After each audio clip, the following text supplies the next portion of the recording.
কোথায় নরেন্দ্র মোদী আর কোথায় আমাদের ডক্টর মোহাম্মদ ইউনূস? উনি MA পাশ করেছেন, PhD করেছেন, শিক্ষকতা করেছেন, গ্রামীণ ব্যাংকের MD হয়েছেন, সারা দুনিয়া ওনাকে চেনে। আর নরেন্দ্র মোদী উনি চা বিক্রি করেছেন, এমন দারিদ্রতা অভাবের মধ্যে মানুষ হয়েছেন, তারপরে শেষে সেই গুজরাট থেকে আসছেন। তো ডক্টর মোহাম্মদ ইউনূস যদি মুসাখা ইসাখা ভার্সেস আকবরের কথা চিন্তা করেন, সে তুলনায় ডক্টর মোহাম্মদ ইউনূস ভার্সেস নরেন্দ্র মোদী কোনো তুলনাই চলে না।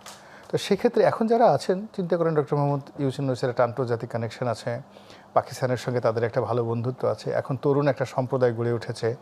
এরপর কিছু কিছু পত্রপত্রিকা যারা আছে, যারা খুব ভারত বিরোধী মনোভাব পোষণ করে, ইউটিউবার যারা আছে, পুরো দেশের মধ্যে একটা ইনকিলাব জিন্দাবাদ একটা যাকে বলা হয় রব তুলে ফেলেছে। হ্যাঁ, আপনি একটা জিনিস দেখেন, মানুষের মধ্যে একটা বিখ্যাত সিনেমা আছে অন্তর্জলী যাত্রা। তো সেই অন্তর্জলী যাত্রায় আপনি দেখবেন যে একেবারে সেই সহমরণ প্রথা, সতীদাহ প্রথা, সেই সতীদাহ প্রথায় কিভাবে একজন রমণীকে উদ্বুদ্ধ করা হয় তার একটা দৃশ্য রয়েছে।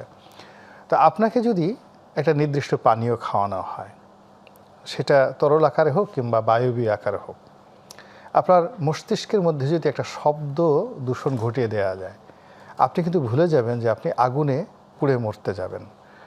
পিপিলিকার পাখা হয় মরিবার তরে, কথা আছে না? তো অনেক পিপিলিকা পাখা হয়ে যায়, মরে যায়, কিন্তু তার কোনো আফসোস নাই, সে কিন্তু উড়তে চায়।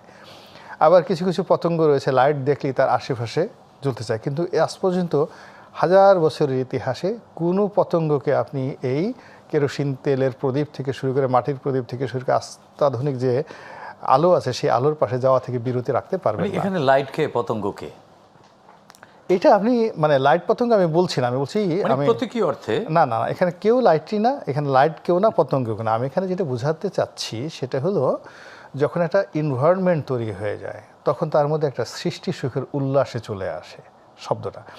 লাইট দেখলে যেমন ওই অবস্থা হয়, তদ্রুপ আপনি যেমন মনে করেন, লাইটের কথা বাদ দেন, আপনি যদি আমাদের মধ্যে এক ধরনের উন্মাদনা চলছে। আমি একটা উন্মাদনা না, ঠিক আপনি এটাকে আরো ভালো করে নেবেন। বসন্ত আসলে কোকিল গান গায় না? তো আপনি ধরেন বসন্ত আসছে, আমাদের এখানে আন্দোলনের বসন্ত আসছে, জাতীয়তাবাদের বসন্ত আসছে, ইসলামের বসন্ত, ইসলামাইজেশনের বসন্ত আসছে। তো এই যে বসন্ত, এই বসন্তের কারণে কি হচ্ছে, চারিদিকে একটা শ্বাস রব পড়ে গেছে। যে বৃক্ষ, তাকে তার গাছে ফুল ফুটাতে হবে, যে পাখি তার কণ্ঠে গান ধরতে হবে, যে বাতাস তাকে মৃদুমন্দ বাতাস প্রবাহিত করতে হবে। ফলে চারিদিকে একটা আন্দোলন, চলো দিল্লি। বসন্তের পরে যে গ্রীষ্মের তাপদাহ, সেটা বসন্ত কখনো গ্রীষ্মের কথা চিন্তা করলে তার বসন্ত চলে না। আপনি এখন মূল ব্যাপার হলো যে আমাদের বাঙালি জাতির অনেক দুর্ভোগ দুর্দশা আসছে বেশি বোঝার কারণে। আপনি এখন বসন্তের মধ্যে আছেন, যত দ্রুত সম্ভব আপনি এই বসন্তের পরিবেশের সঙ্গে যত বেশি কণ্ঠ মিলাবেন, দেন ইউ কুড এনজয় মোর। আপনি যদি এখন বসন্তর পরে সেই গ্রীষ্মের কথা চিন্তা করেন, গ্রীষ্মের পরে আবার বর্ষার কথা চিন্তা করেন, আলটিমেটলি এই আপনাকে একেবারে হাত হাতে বাঙালির মতো আপনার আজকের এই বাস্তবতা বা আজকের এই পরিস্থিতির জন্য তো ভারত অনেকটাই দায়ী।